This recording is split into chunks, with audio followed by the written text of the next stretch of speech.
Laropoli, a small hill town in the toe of Italy, was founded by petty criminals. It was here that Francesco Castiglia was born on February 10, 1891. Francesco was the youngest of Luigi and Maria Castiglia's 6 children. He lived with his family in this house. He always dreamt of the water that he drank in Italy, and drinking from the wells, and hearing the church bells ring. And that was part of him. That was just part of his makeup. In 1895, Francesco took his mother's hand and crammed onto a passenger ship bound for New York, leaving a sister behind with relatives. He was 4 years old. They kept him in that large pot that they cooked in all the way over on the boat. I mean, I'm sure they let him out to run around once or twice, but that was basically where he stayed. The family settled in the East Harlem section of New York, a slum bursting with newly arrived Italian immigrants. Francesco's father struggled to run a small neighborhood grocery store. The boy came to despise his father for accepting their filthy conditions. He would wander the streets for hours, yearning to escape the family's poverty. Costello always admitted that what he wanted was wealth and power and respectability, and I think you have to attribute that to some extent to the idea that he was always trying to escape that East Harlem ghetto. Crime was the easiest and, as the young man later saw it, the only ticket out. He dropped out of the 5th grade, joined a street gang, and began robbing people. In his new profession, Francesco Castiglia adopted several aliases. One would eventually stick: Frank Costello, an Irish version of his name. You could see that he was a very sullen, tough kid. And there really was no marked difference between the man who became known as the Prime Minister of the underworld and others. He was just another hoodlum kid. A perfect candidate to collect rents for a local don. On one of his rounds, an aging beauty who was behind on her rent offered the 15-year-old something else in payment. Costello wasn't willing to give up 2 months' salary for that, you know. So she started feeding him wine.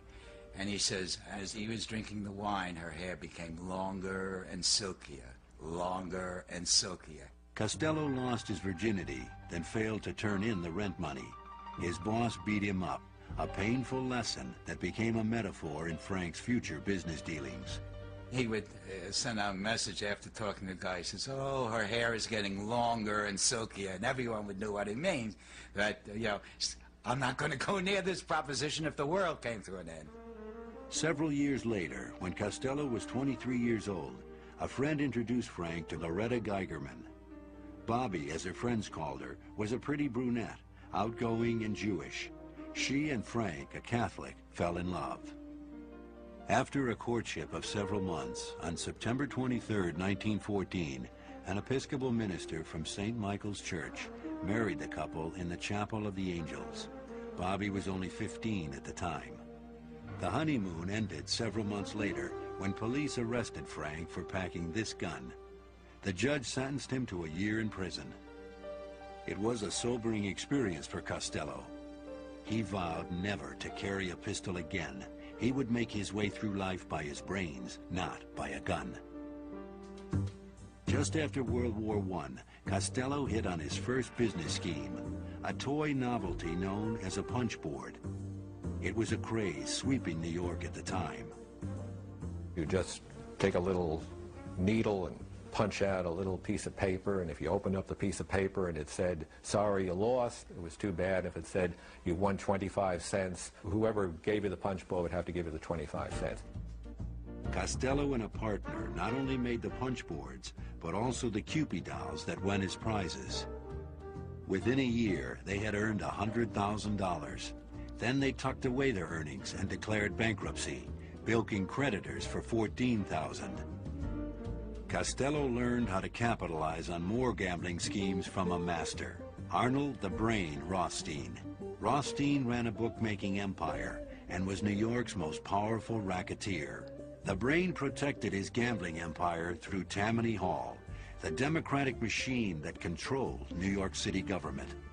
Tammany Hall leaders decided who was made a district attorney, a police precinct captain, or a judge. Costello learned from Rothstein how to use money, not threats, to buy them all. Knowledge that came in handy when Prohibition took effect on January 16, 1920. Rothstein backed the bootlegging operations of Costello as well as those of several other young Turks. One was a savvy Italian kid from New York's Lower East Side named Charles Luciano. From the same neighborhood came two Jewish thugs, Meyer Lansky and Benjamin Siegel. But one of Luciano's close associates, Vito Genovese, was suspicious of all non-Italians and resented these Jewish colleagues. Vito once complained in front of Siegel and Lansky, "What are you trying to do? Load us with a bunch of Hebes?" Before Bugsy could flash his trademark temper, Costello stepped in. "Take it easy, Don Vitone. You're nothing but a foreigner yourself." Genovese did not say another word.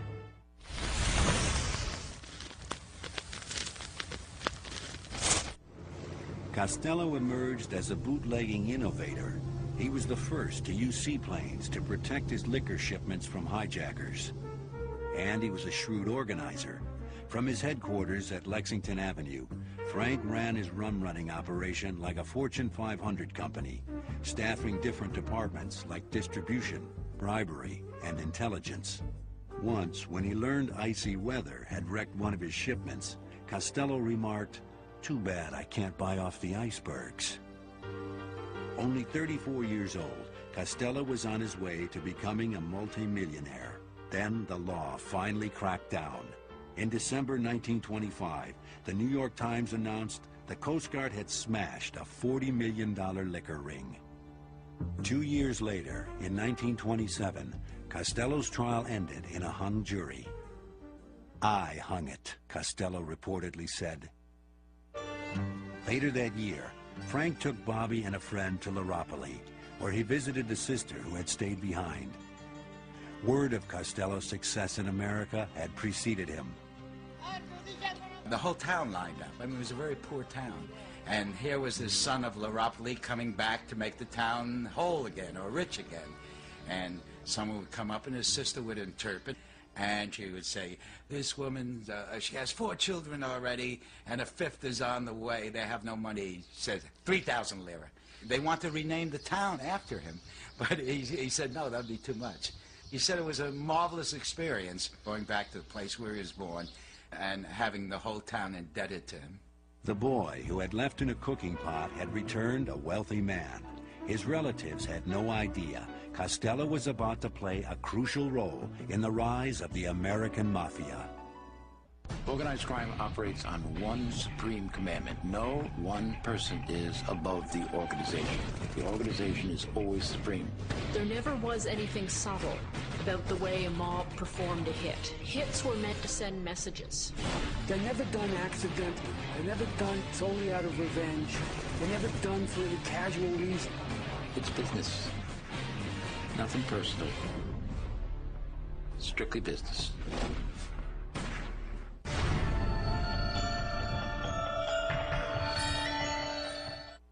By the late 1920s, bootlegging had made Frank Costello rich. His money-making ability earned him respect from other mobsters. But it was as a peacemaker that transformed Costello into an underworld leader. He made his debut as a Mafia diplomat at a major gathering of gangsters in Atlantic City in 1929. Costello had called them together for a specific reason. Just 3 months earlier, Al Capone's hitmen, disguised as Chicago police officers, had lined up members of a rival gang and mowed them down. The St. Valentine's Day Massacre had put the mob on the front page of newspapers across the country and provoked public outrage. Just the kind of thing gangsters wanted to avoid. It was Costello who delivered that message to Capone, politely but forcefully, telling Scarface he should go to jail until things cooled down. "Tell me when I'm supposed to laugh," Big Al replied. But he heeded Costello and arranged his own arrest on a minor gun charge. Costello's wisdom at the Atlantic City Convention earned him the sobriquet Prime Minister of the Underworld. When he wanted to cause conflict, he could pit powerful enemies against each other, yet not be in the battle. When he wanted to end conflict, he could bring bitter enemies together as the mediator. And when he wanted to accomplish something, he could bring everyone together and convince them that it was in all of their interests and get big things done. Costello's ability to get big things done soon extended to the upper world as well. When Arnold Rothstein was killed over a card game in November 1928, Costello inherited his political connections at Tammany Hall. Costello now became the bridge between the under and upper worlds. Costello's friend, Charlie Lucky Luciano, admired Frank's diplomatic skills.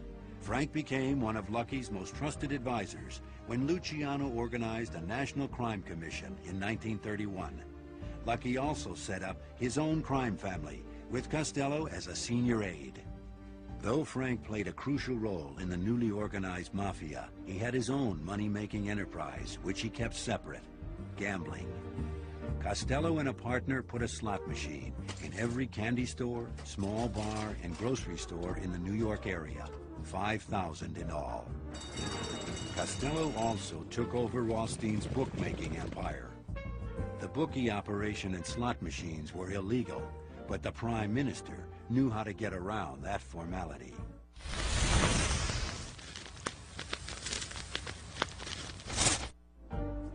What he needed was political protection. Tammany Hall, through its control of judges and the police, was able to give him that protection. What was Costello able to give Tammany Hall? In one word, money. We got handed our envelope every month, what we used to call the pad. You know, guaranteed them life, liberty, and freedom. Costello's influence rose above the police rank and file. Something made clear at the 1932 Democratic National Convention in Chicago. There, Costello shared a suite at the Drake Hotel with the leader of Tammany Hall, Jimmy Hines. Can you imagine a gangland leader going to a presidential convention and sharing a suite of rooms with one of the most important political leaders in New York City? That was a sign of how close Costello was to the political establishment. Hines introduced Costello to presidential nominee Franklin Roosevelt as a prominent New York businessman and major campaign contributor. The mob was hedging its political bets. While Costello and Hines were backing Roosevelt, Lucky Luciano was in another hotel suite, stumping for FDR's rival, Al Smith. When Jimmy Hines found out and complained to Costello, the Prime Minister calmly responded, "I never heard you complain about your salary." That's how he had politicians and judges and district leaders who had police chiefs and cops and detectives. That's how he had the whole town in his pocket. In very rare cases, Costello came across someone he could not corrupt. In 1934, crusading New York mayor Fiorello LaGuardia declared war on Costello's slot machines. Let the gamblers, tin horns, racketeers, and gangsters take notice that they have to keep away from New York from now on.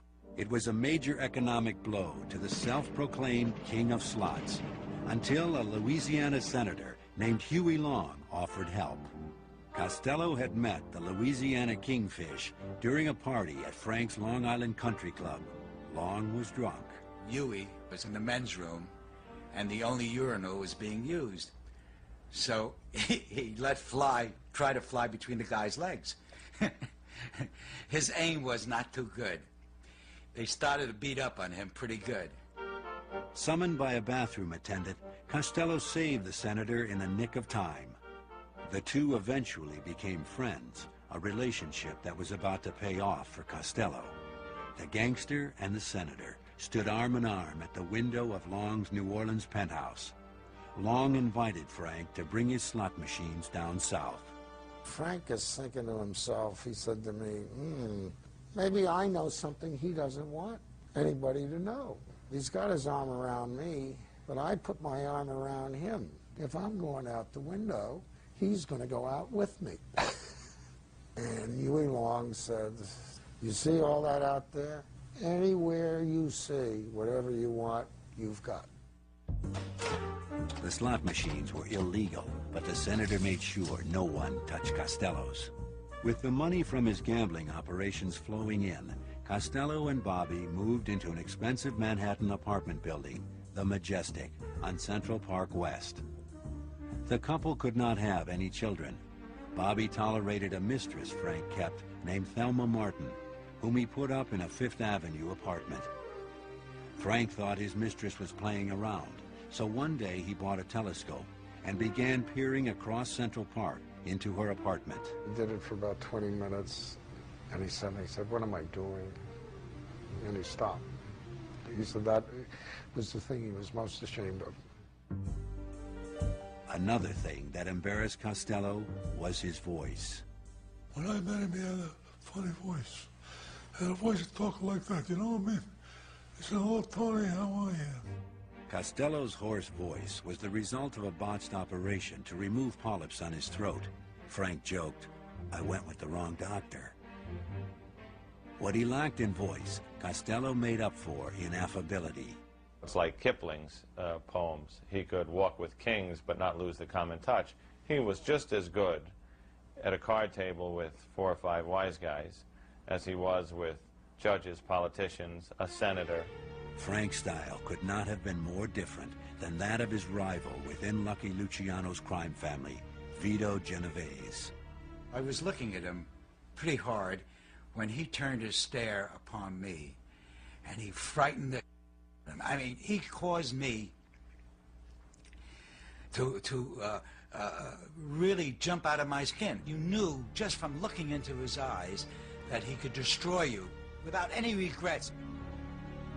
When Luciano went to prison in 1936 for running a prostitution ring, Genovese became acting boss. But just months later, Genovese was charged with murder. Vito fled to Italy, where he would spend the next decade. From his prison cell, Luciano now looked for the best man on the street to run his family. Luciano decided that man was Frank Costello. I'm not sure he sought that job or that he wanted that job. Frankly, he was doing great without the headaches of being a boss. Costello would soon find himself caught between his underworld responsibility and a personal quest for upperworld respectability. As boss of a powerful New York crime family, Frank Costello faced one of his biggest leadership tests in 1941. A hitman named Abe Kid Twist Rellis had turned stool pigeon, sending 4 mobsters to the electric chair. Plain and simple, Kid Twist had to go, but the cops were guarding him around the clock at the Half Moon Hotel in Coney Island. Only one man had the power to eliminate Rellis. Costello was the ultimate diplomat, the ultimate Machiavellian. He was the chess man who could move the pieces around the board so that everything would work out for everyone. Everyone except for Kid Twist. On November 12, 1941, Rellis fell 6 stories to his death, earning him the epitaph, the canary who could sing but couldn't fly. The cops on duty claimed to have been asleep at the time, but Lucky Luciano later said Costello had paid them $50,000. Meyer Lansky said it was double that. After World War II, Costello and Lansky used their financial muscle to help transform a parched desert town called Las Vegas into a gambling mecca. The duo also controlled casinos in Havana and Miami. They branched into oil and real estate. Costello even invested in Wall Street property. With his business deals becoming more and more legitimate, Costello found being a crime family boss a burden. He was not a boss who ran things every day. He really wasn't that interested in the rest of Cosa Nostra, and he basically let the family become a series of feudal barons, like before Louis XIV. People came to him like people in the old days of France, when they would come before the king asking for a boon. Well, he didn't have a palace. He would be at the Waldorf Astoria.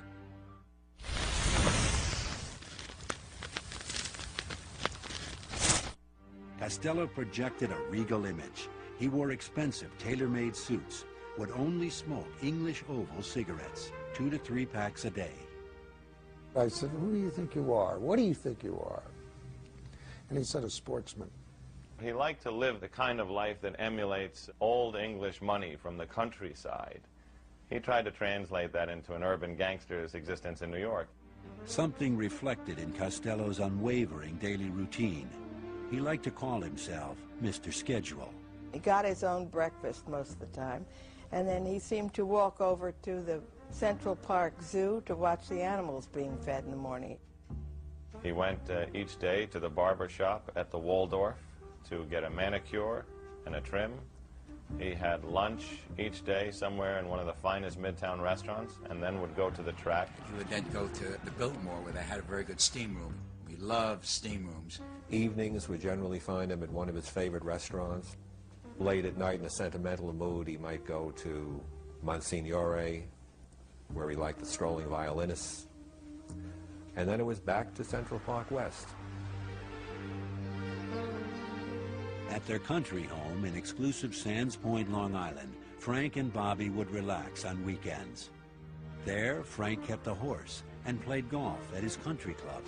He hosted elaborate dinner parties, where he went around the room asking people's opinions on current events. He tried to use big words that clashed with his street dialect. Costello once said, "All I know, I stole. If I saw you hold a cigarette a certain way and I liked it, I would steal it from you." He was very, very good at putting a veneer of civilization on the criminal empire. But, of course, beneath the veneer was still a reality. He wasn't a killer. He was a corrupter. Corruptors change us. When judges are bought, when police chiefs are bought, when people in government are bought, it changes our system of government. And it is much more dangerous than Vito Genovese, who merely kills. If ever wanted to play golf with a couple of guys, would be Frank's guest. Get treated like a king out there. Play on the arm, everything, want to drink, lunch, anything we wanted. Frank would have everything arranged for us.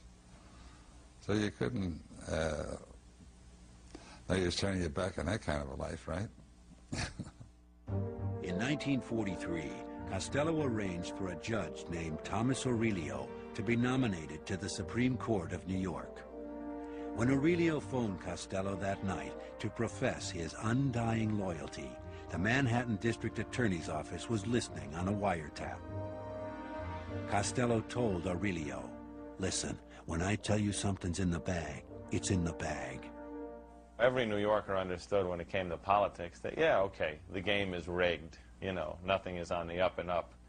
But I don't think that they had, even then, any idea how closely affiliated a mob boss, Frank Costello, was to the very strings in the puppet game of New York power.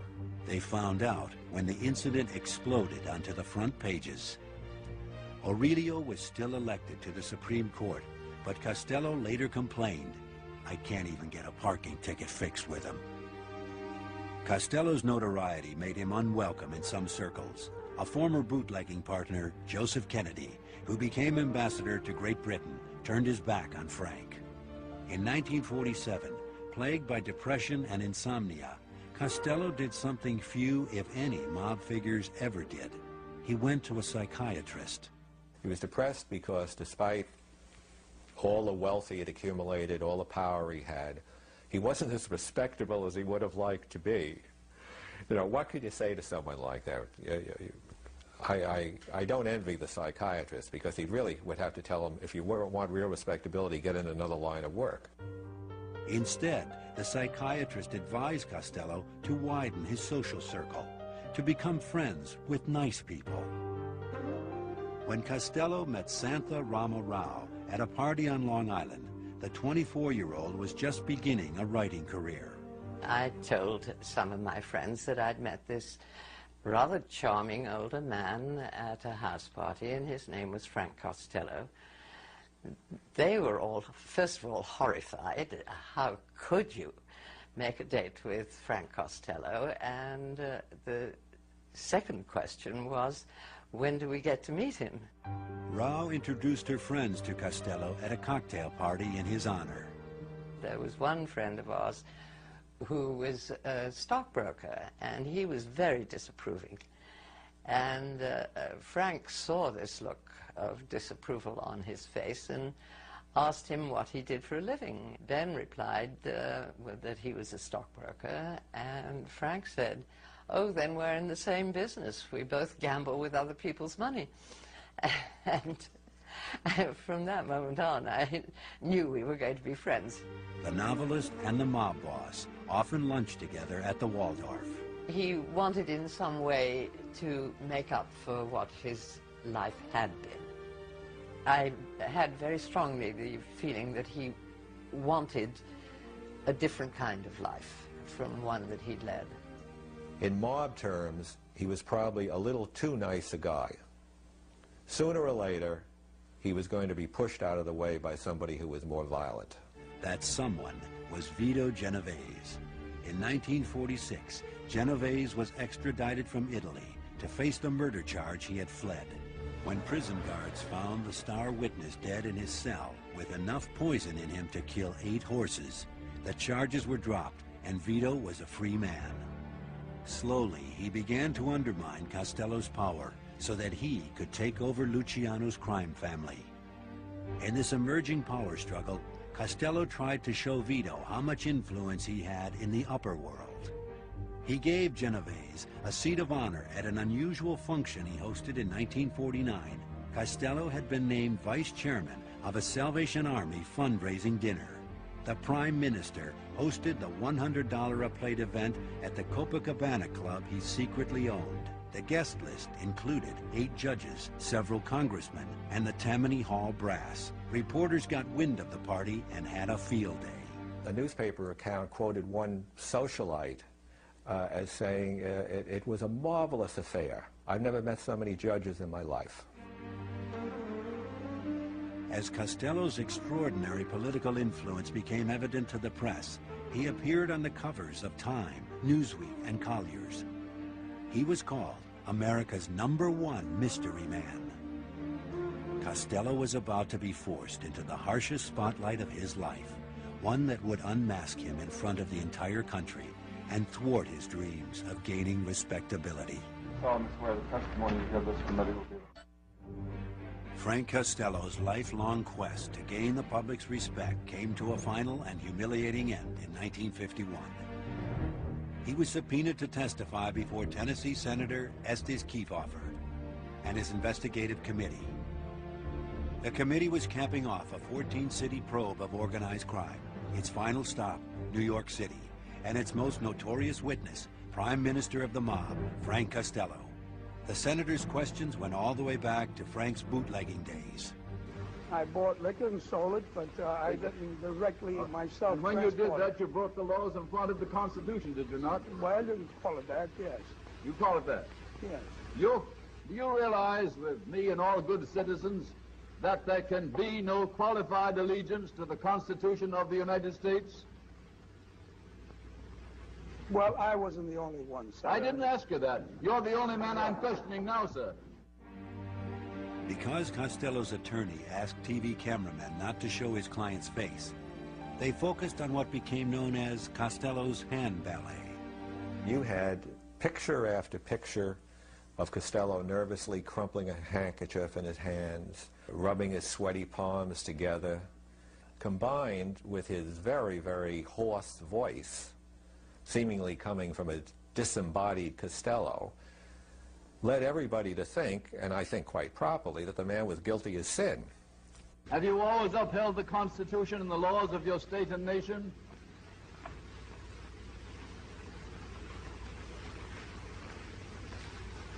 I believe I have. Have you ever offered your services to any war effort of this country?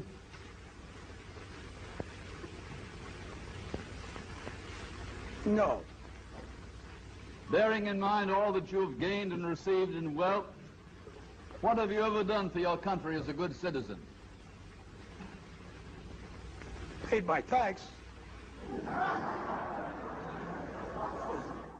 The 2-day barrage of questions drained Costello, Finally, he said he'd answer no more.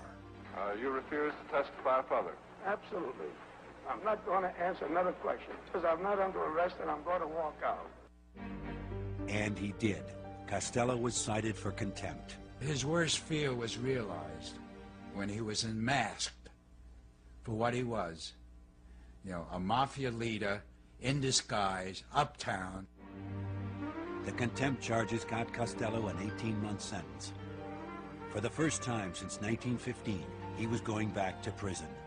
The government was not finished. It moved to deport the 63-year-old Costello to Italy for lying on his naturalization papers. Then came tax evasion charges. His lawyer, Ed Williams, told him that he was claiming to be old and sick, and, you know, here he looked great in these well-tailored suits. And Williams supposedly said, you know, get the suits made too big so you look like you're shrinking in them and you're not well. And he reportedly said, "Counselor, I'd rather blow the case." He did. The court sentenced Costello to 5 years in prison and a $30,000 fine. He turned himself in to the U.S. Marshals on May 14, 1956. How about your business affairs? Are you leaving them in charge of anyone? I have no comments to make. I believe that's enough for the day. Huh? Thanks. Just 10 months later, Costello got out on appeal. His freedom would nearly cost him his life. Costello's longtime rival, Vito Genovese, wanted Costello dead so that he could take over the crime family. Genovese was particularly enraged at the way everybody kept saying how Frank knew how to handle things, how he knew how to make money, how he kept things on an even keel. All these things just drove Genovese crazy. And that's when he ordered the hit on Costello.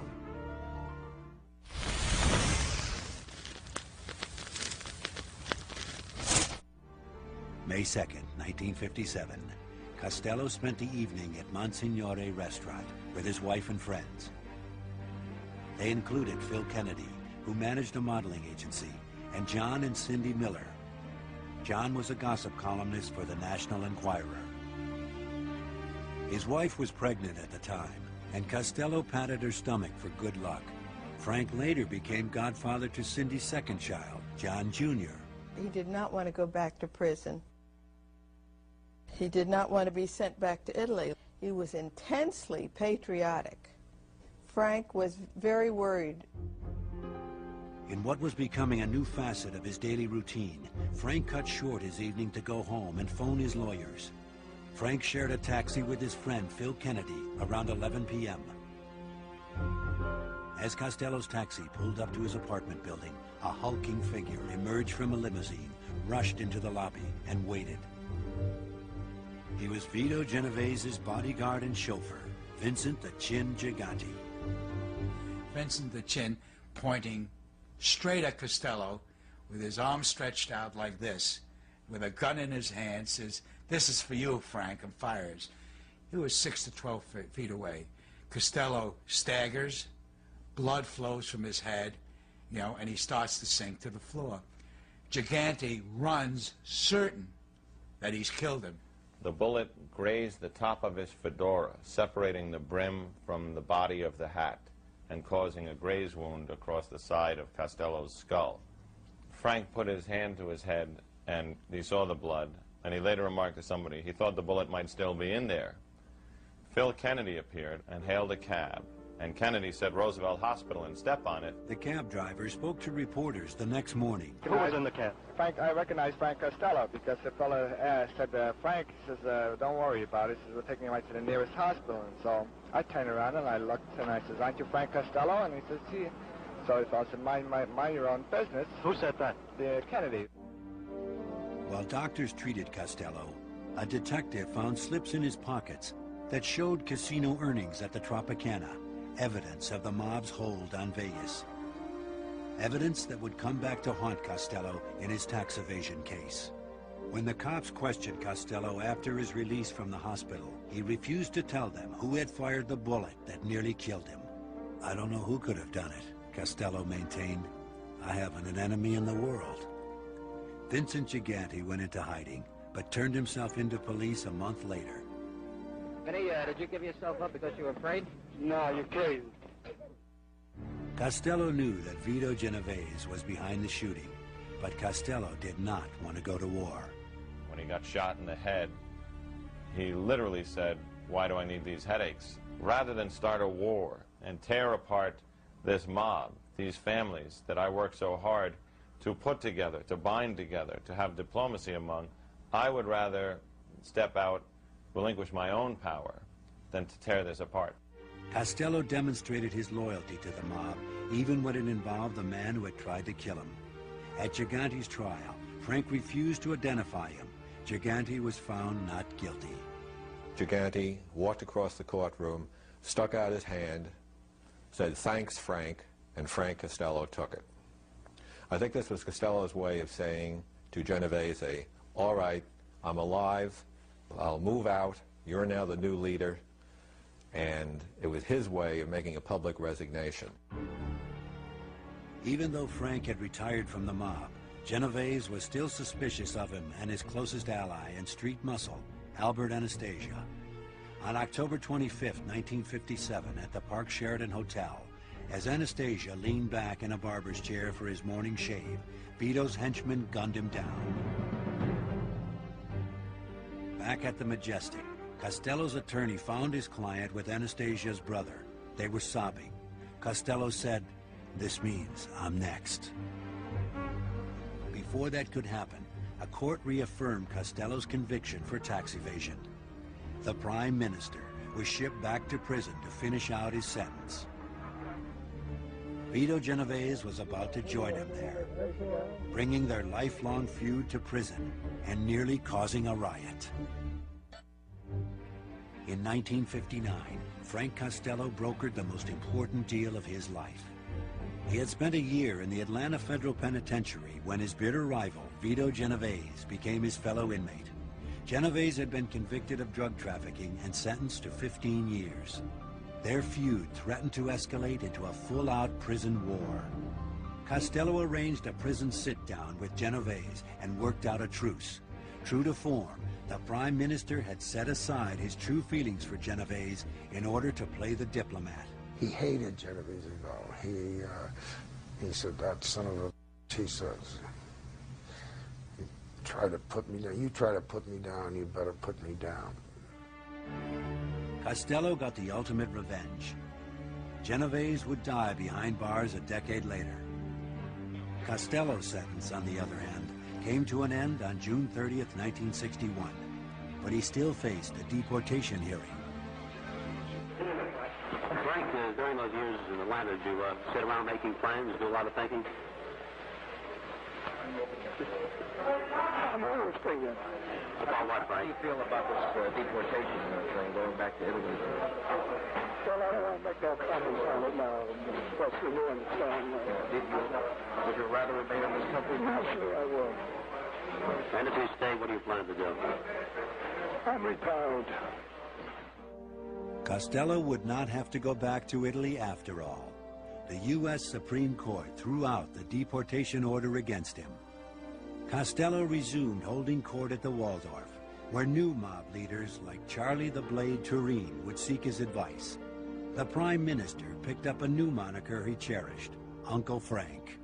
He was pretty much off the police radar screen because they knew he was inactive. He had made his fortune, and he had hidden his money, and he really didn't need to work. And I think he was, living the waning years of the sportsman's life. Frank relaxed at his Long Island estate. He cultivated roses, which he entered in local competitions. As always, Costello preferred socializing with people outside the mob, like the actor Anthony Quinn. That's the main thing about Frank. I don't think, he didn't want to tell me about I was, and one day I was riding in the back of the truck, and this and the gun went. He didn't want to talk about that. He wanted to find new horizons, new vistas. In New York, Costello remained a celebrity and a living legend based on his criminal past. Author Peter Moss approached Frank to write a biography. I said, "You want to leave you here, footprints in the sand of time." He liked that. Then I said, "I think this is so important. I think I get the biggest advance anybody has gotten for a nonfiction book." And I did. He never asked for a penny. Moss and Costello met 11 times, the first 7 occasions in Moss's apartment.